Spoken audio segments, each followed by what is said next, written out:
Assalamualaikum warahmatullahi wabarakatuh. Pada kesempatan kali ini kita akan membahas mengenai materi terbaru di bab atmosfer, yaitu mengenai klasifikasi iklim. Nah, iklim yang pertama yang kita bahas adalah mengenai iklim matahari. Iklim matahari adalah iklim yang pembagiannya berdasarkan banyaknya sinar matahari yang diterima di suatu tempat di permukaan bumi. Nah, intensitas panas matahari ini yang diterima oleh suatu tempat dipengaruhi oleh letak lintangnya, sehingga iklim ini disebut juga dengan iklim garis lintang. Adapun pembagian daerah iklim matahari adalah sebagai berikut. Yang pertama, iklim tropis. Kedua, iklim subtropis. Ketiga, iklim sedang. Dan keempat, iklim dingin. Nah, untuk pembagian wilayahnya bisa dilihat pada gambar di samping ya. Selanjutnya mengenai klasifikasi iklim matahari ini. Yang pertama kita bicara mengenai iklim tropis. Iklim tropis terletak antara 0 sampai 23,5 derajat lintang utara dan 0 sampai 23,5 derajat lintang selatan. Ciri-cirinya yang pertama, suhu udara rata-rata tinggi, sekitar 20 sampai 30 derajat Celcius. Tekanan udara lebih rendah dan berubah secara perlahan, serta curah hujan di sini atau kejadian hujannya lebih banyak atau lebih sering dibandingkan wilayah lainnya. Selanjutnya, iklim subtropis. Iklim subtropis terletak antara 23,5 derajat sampai 40 derajat lintang utara dan 23,5 derajat sampai 40 derajat lintang selatan. Ciri-cirinya yang pertama, ini merupakan daerah peralihan antara iklim tropis dengan iklim sedang. Di sini terdapat ciri 4 musim, meliputi musim semi, musim panas, musim gugur, dan musim dingin. Nah, pada saat musim panas, suhu biasanya tidak terlalu panas, dan pada saat musim dingin, suhu juga tidak terlalu dingin. Wilayah ini biasanya meliputi iklim subtropis, yaitu sebagian besar wilayah Eropa, kecuali Skandinavia, kemudian Asia Tengah, Asia Timur, dan Asia Barat sebelah utara. Kemudian Amerika Serikat, Selatan Amerika Selatan, Afrika Utara, Selatan Afrika, dan Australia. Selanjutnya iklim matahari yang ketiga adalah iklim sedang. Terletak antara 40 derajat sampai 66,5 derajat lintang utara dan 40 derajat sampai 66,5 derajat lintang selatan. Nah, di sini cirinya yang pertama, tekanan udaranya sering berubah-ubah, serta arah angin yang bertiupnya pun tidak menentu, sudah sering berubah. Selanjutnya, iklim dingin. Iklim dingin ini terletak antara 66,5 derajat sampai 90 derajat lintang utara dan 66,5 derajat sampai 90 derajat lintang selatan. Di sini terdapat dua jenis iklim di dalam iklim dingin ini. Pertama, iklim tundra. Iklim tundra ini artinya adalah musim dingin yang berlangsung lama dan udaranya cenderung kering. Di sini tumbuhan yang terdapat adalah jenis lumut-lumutan dan semak-semak. Wilayahnya meliputi Amerika Utara, pulau-pulau di utara Kanada, pantai selatan Greenland, dan Serbia bagian utara. Nah, pada jenis iklim es, terdapat salju abadi akibat suhu yang terus-menerus merendah. Nah, wilayahnya ini meliputi kutub utara, yaitu Greenland, dan Antartika di kutub selatan. Nah, mengenai iklim matahari yang telah kita bahas tadi, kurang lebih gambarnya seperti pada gambar berikut. Nah, bisa dilihat animasinya. Ini adalah gambaran umum mengenai iklim-iklim matahari yang telah kita bahas sebelumnya. Oke, next. Kita bicara mengenai iklim yang dibagi berdasarkan sistemnya Köppen. Nah, di sini Köppen atau si Wladimir Köppen ini adalah seorang ahli klimatologi dari Universitas Graz, Austria.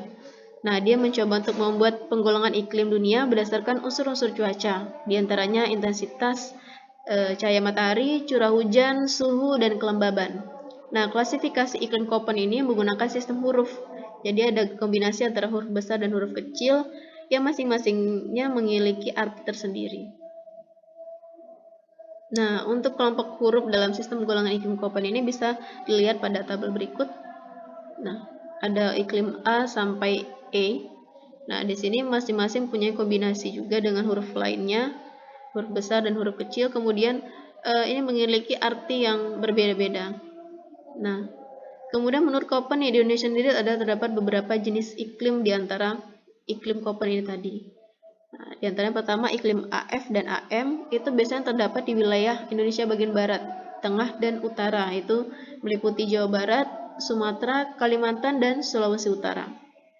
Kemudian iklim AW terdapat di Indonesia yang letaknya dekat dengan benua Australia. Nah, seperti daerah-daerah Nusa Tenggara, Kepulauan Aru, dan Irian Jaya di bagian pantai selatannya. Kemudian iklim C terdapat di hutan-hutan daerah pegunungan. Iklim D terdapat di pegunungan salju atau wilayah Puncak Jaya. Nah, kemudian yang selanjutnya adalah klasifikasi iklim menurut Smith-Ferguson. Nah, Smith-Ferguson ini membagi iklim ini berdasarkan perbandingan antara jumlah bulan basah dan bulan kering. Nah, apa itu bulan basah, bulan kering? Di sini berdasarkan intensitas curah hujannya. Nah, di sini dikatakan sebagai bulan kering itu apabila curah hujannya kurang dari 60 mm. Bulan basah apabila curah hujannya lebih dari 100 mm dan bulan lembab apabila curah hujannya berkisar antara 60 sampai 100 mm. Nah, penentuan tersebut dapat diperhitungkan menggunakan rumus di bawah ini. Ya, di sini untuk mencari key, ini kunci dari tipe iklim tadi, itu adalah dengan menghitung rata-rata bulan kering dibagi dengan rata-rata bulan basah dikali 100%. Nah, di sini adalah ketentuan nih. Nanti setelah kita menghitung menggunakan rumus tadi, kita akan mendapatkan hasilnya dan kemudian kita harus mencocokkan nih pada tabel berikut. Kira-kira hasil tadi termasuk kelompok yang mana ya? Nah, di sini ada huruf A sampai H. Nah, ini adalah golongan dari tipe iklim. Di sini ada juga nilai Q. Nah, ini menjadi kunci penentuan iklim Smith-Ferguson tadi. Dan kemudian ada keterangan sebagai kriteria apa sih dari masing-masing tipe ini tadi. Nah, kemudian di sini ada contoh soal ya, cara menghitung tipe iklim menurut Smith-Ferguson. Nah, di sini kita punya data curah hujan dari suatu negara, kita sebut aja negara A. Nah, dari bulan Januari sampai Juli. Di sini dia sudah menentukan nih, kira-kira tipe iklim negara A ini menurut Smith-Ferguson ini termasuk yang mana ya? Nah, pertama nih, kita harus menghitung dulu berdasarkan kriteria tadi sebelumnya mengenai bulan basah, bulan kering. Di sini kalau dilihat dari rata-rata bulan basahnya, yaitu curah hujannya lebih dari 100 mm, itu terdapat 2 bulan nih. Sementara kalau untuk rata-rata bulan kering, yang dilihat dari jumlah curah hujan yang kurang dari 60 mm, sebanyak 4 bulan. Nah, ditanyakan tipe iklimnya kira-kira apa ya? Nah, untuk menjawabnya, kita menggunakan rumus yang telah disampaikan sebelumnya. Di sini rata-rata bulan keringnya adalah 4 dibagi dengan rata-rata bulan basah 2 dikali 100%, dapat hasilnya 50%.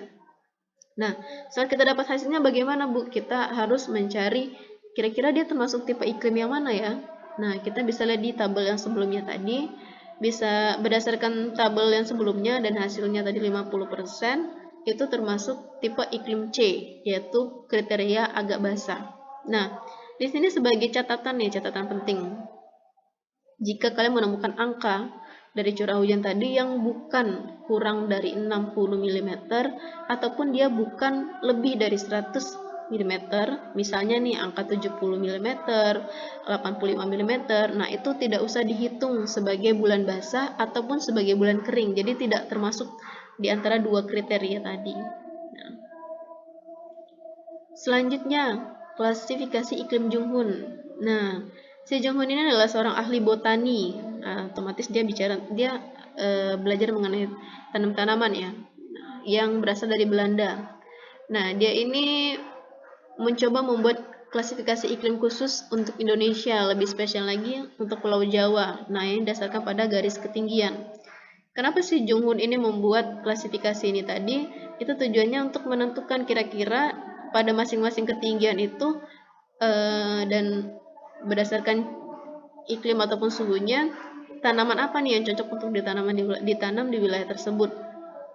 Nah, di sini yang pertama, di sini ada 5 pembagian wilayah menurut Junghun. Pertama, zona iklim panas. Ini ketinggian 0 sampai 600 meter di atas permukaan laut. sangat cocok untuk ditanami padi, jagung, tebu, dan kelapa. Selanjutnya, zona iklim sedang, ketinggian antara 600 sampai 1500 mdpl. Ini sangat cocok untuk ditanami komoditas perkebunan teh, karet, kopi, dan kina. Kemudian zona iklim sejuk, itu ketinggian antara 1500 sampai 2500 mdpl, cocok untuk ditanami komoditas hortikultur. Nah, hortikultur ini sejenis sayur-sayuran, buah-buahan yang biasa hidup di wilayah dataran tinggi, kemudian bunga-bungaan. Nah, di sini yang keempat ada zona iklim dingin. Ini ketinggian 2500 sampai 4000 mdpl. Nah, di sini tidak banyak jenis tumbuhan. Biasanya yang dapat bertahan adalah jenis lumut dan beberapa jenis rumput. Nah, ini yang terakhir zona iklim salju tropis.